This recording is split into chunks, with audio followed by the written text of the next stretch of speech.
en profitant de ton passage avec nous, j'aimerais bien insister sur ta lecture concernant les événements à Gaza, concernant cette Oui, guerre génocidaire contre la population palestinienne à Gaza et ce projet du Grand Israël.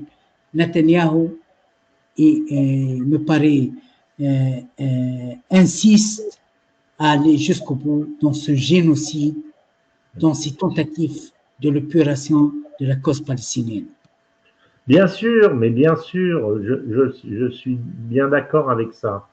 Alors, j'ai réfléchi un peu par rapport à la discussion qu'on avait eue la dernière fois, et effectivement, il y a ce drame absolu que vit la population, mais je pensais aussi à une chose par rapport à ce que certains de gens qui nous écoutent pensent de la responsabilité de Trump dans cette affaire. Ça fait combien de temps que ça dure, cette prédation israélienne sur la Palestine? Ça fait 75 ans. Donc, quelque chose qui dure depuis 75 ans, avec les habitudes, avec les lobbies, avec tout ça, ça ne change pas en l'espace de quelques mois.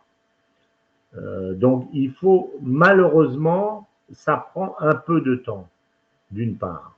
Bon, d'autre part, je vois très bien qu'il y a, enfin, à mon avis, il y a une distance formidable, mais formidable, entre le rêve de Netanyahou du grand Israël et la réalité de la situation de son pays, de ses armes, du dôme de fer, de la population qui est furieuse, des militaires qui sont mécontents, etc., etc.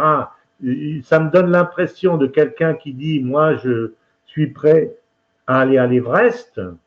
Il est devant l'Everest en disant, voilà, moi, mon destin, c'est de monter à l'Everest. Et puis toi, tu regardes et tu dis, attends, t'as pas de chaussures, t'as pas de piolet,